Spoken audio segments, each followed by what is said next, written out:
over amygdala. We already went over that. Part of the brain in charge of emotion.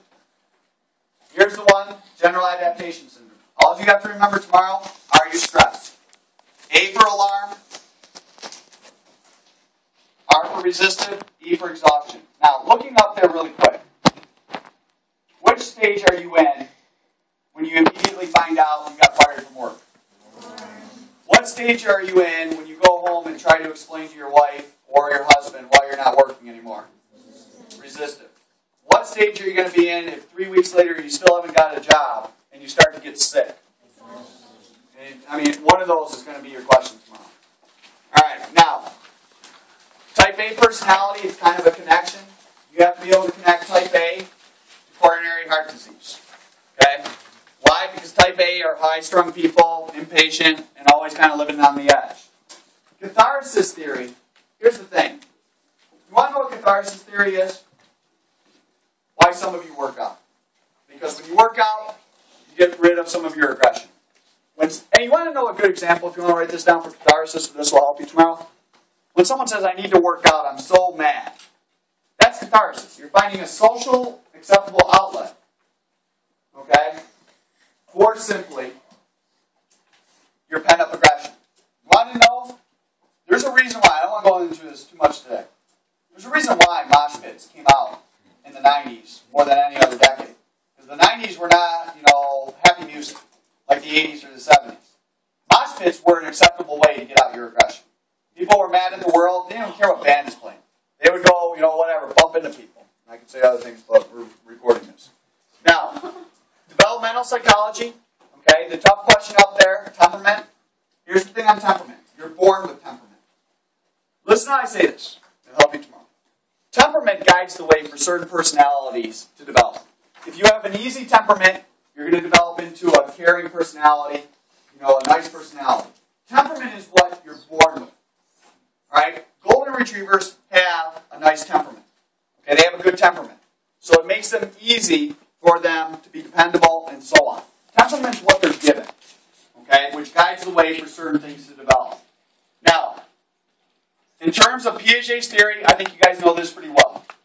Object permanence, searching for an object no longer there. Throw a ball under the couch, the little kids looking all over the place, that's object permanence. Here's a tough one.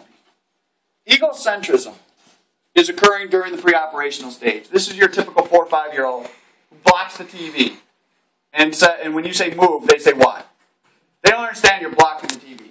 This is the same example I gave you. The kid holds up his hand over the phone and says, I'm 4 years old. They don't understand other people's point of views. Now, the formal one is going to be tough. You know what the formal one is? You got to know it's hypothetical thinking. When does that develop? Last. Alright? Don't get tricked up on this. Object permanence is not a 16-year-old thing. You don't realize all of a sudden, I'm going to look for my bagel now. Alright? You've been doing that since you've been a baby. Hypothetically, it doesn't occur until this age you guys are at right now. Your whole life is this. If I don't do this, then I'm not going to do this. If I don't ask him, then I'm not going to go here. Alright? Your whole life is scenarios. Alright? You're always on the if-then statements. Now, Lev Vygotsky, zone of proximal development. You should remember this one. Little kids can do more when what? That's the debate. This is the measurement. Zone of proximal development. Proximity means closeness. The closer parents are, the more assurance, more confidence kids have. So here's your typical dialogue. Okay? I can do it. Dad walks away. Dad's got to come back. Okay? That's your typical dialogue. They think they can do it, but really for the most part they can't. You want to know a good example of zone of proximal development?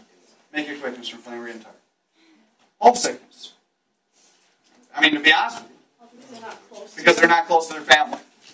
Alright. Social development. You're going to get a long, drawn-out question about Harry Harlow's experiment. What you got to know is this. When I say it like this is Harlow. In terms of attachment, babies that are held, that's where attachment comes from. Closeness, contact. Not from feeding. If you understand that point, you'll get the Harlow question right tomorrow. In terms of two, apparatuses. When they put a terry cloth monkey and they warmed up the blanket, they had a little more, the offspring attached more to that. When they put an apparatus with a wired figure but a baby bottle there, when the little monkeys monkeys got scared, they went to the cloth monkey. They never went to the wired monkey, which just basically demonstrates that contact is more important than feeding and attachment. Now, Ainsworth measured attachment. Now, I can tell you this right now. You're not getting it on secure. Secure is easy. They're happy, they're excited when their mom comes in. You're getting it on ambivalent. Ambivalent attachment is the kid pushes mom away, the kid cries, the kid laughs, the kid's showing all different types of emotion. Alright? They cry for their mom goes to hug them, then they push mom away. They're ambivalent. They don't know what to do. But that is insecure attachment. Insecure attachment is the kind of a kid that's really hard to get to understand because they push mom away, and then they want mom to come over, and then when mom comes over, they say get away. It's ambivalent. Avoidant attachment is just to throw it out to the other one. Is the kid doesn't want anything to do with mom. Mom comes by, kid pushes away, kid runs to the corner of the playroom.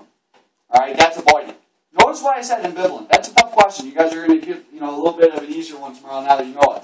Ambivalent is they push them away, they want them back, they cry for them. Like, here's a typical example. Kid all day is 8 here, cries for his mom. Mom finally comes, and then when mom gets there, kid doesn't want anything to do with mom. Okay?